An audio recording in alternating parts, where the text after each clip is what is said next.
ಮಾರಿ ಹಬ್ಬ ಆಯಿತು ಅರವಳಿಸಿಲಿ ಬೆಂಡೆಕಟ್ಟೆಗೆ ಅವ್ರ ಮಗಳು ಕೊಟ್ಟಿದ್ರು ನೀಲಾಬಾಯಿ ಮಗಳಿಗೆ ಅವ್ರ ಮಗಳು ಮತ್ತು ಅಳಿಯ ಬಂದಿದ್ರು. ಹಬ್ಬ ಮುಗಿಸ್ಕೊಂಡು ನೆನ್ನೆ ಬಟ್ಟೆ ತೊಳೆಯೋದಕ್ಕೆ ಅಂತ 2 ಬೈಕಲ್ಲಿ ಹೋಗಿದ್ದಾರೆ.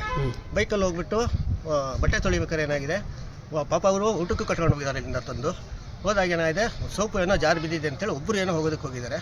ಹೋದಾಗೆ 4 ಜನನೂ ಹೋಗಿದ್ದಾರೆ. ಅಲ್ಲಿ ತಕ್ಷಣ ಕಂಡಂಥ ಪಕ್ಕದವರು ನೋಡಿ ಬಚಾವ್ ಮಾಡೋಕ್ಕೆ ಟ್ರೈ ಮಾಡಿದ್ದಾರೆ, ಆಗಿಲ್ಲ. ಬಟ್ ವಿಚಾರ ತಿಳಿಸಿದ ತಕ್ಷಣ ಅಲ್ಲಿಗೆ ಇವರು ಅಗ್ನಿಶಾಮಕ ದಳ ಇರ್ಬೋದು, ಆಮೇಲೆ ಪೊಲೀಸ್ ಇರ್ಬೋದು, AC ಇರ್ಬೋದು, ತಹಸೀಲ್ದಾರ್ ಇರ್ಬೋದು, ತಕ್ಷಣ ದಿಢೀರ್ ಭೇಟಿ ಕೊಟ್ಟರು, ಚಾಲನೆ ಕೊಟ್ಟರು. ಬಟ್ ಸಿಗಲಿಲ್ಲ. ಅಲ್ಲಿಗೆ ಸಿಗಲಿಲ್ಲ ಕಾರಣಕ್ಕೆ ಅಲ್ಲಿಂದ ಮಂಗಳೂರಿಂದ ಈಶ್ವರ್ ಮಲ್ಪೆಯನ್ನು ಮುಳುಗು ತಜ್ಞರನ್ನು ಕರ್ಕೊಂಡ್ಬಂದು ಅವರು ತಡರಾತ್ರಿ 3 ಗಂಟೆಯಿಂದನೂ ಸತತ ಪ್ರಯತ್ನ ಮಾಡ್ತಿದ್ದಾರೆ. ಬಟ್ ಆದರೂ ಸಿಗ್ತಾ ಇಲ್ಲ ಅದನ್ನು.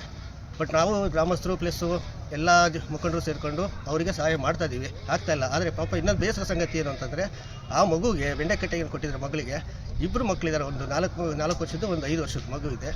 ಅನಾಥರಾಗಿದ್ದಾರೆ ಮಕ್ಕಳು. ಅವ್ರದ್ದು ಕಷ್ಟ ಪಾಪ ತುಂಬ ನೋಡಿ ತುಂಬ ಕಷ್ಟ ಆಗ್ತಾಯಿದೆ. ಸರ್, ಬಾಡಿ ಸಿಕ್ಕಿದೆಯಾ? ಹುಡುಕ್ತಾ ಇದ್ದೀರಾ? ಬಾಡಿ ಸಿಕ್ಕಿದೆ? ಬಾಡಿ ಸಿಕ್ಕಿಲ್ಲ. ಬಾಡಿ ಸಿಗುತ್ತೆ ಅಂತ ನಾವು ಈಗ 5 ನಿಮಿಷದ ಮೊದಲು ನಾನು ಈಶ್ವರ್ ಮಲ್ಪೆ ಹತ್ರ ಮಾತಾಡ್ಕೊಂಡು ಬಂದೆ. ಅವರು ಪಾಪ ಪ್ರಯತ್ನ ಮಾಡ್ತಾರೆ. ಆಮೇಲೆ ಸ್ಕೂಬಾ ಡ್ರೈವಿಂಗ್ನವರಿಗೂ ಕರ್ಕೊಂಡ್ಬಂದಿದ್ದಾರೆ, ಅದನ್ನು ಪ್ರಯತ್ನ ಮಾಡ್ತಾರೆ. ಆದಷ್ಟು ಬೇಗ ಹುಡುಕ್ತೀವಿ ಅಂತ ಹೇಳ್ತಿದ್ದಾರೆ.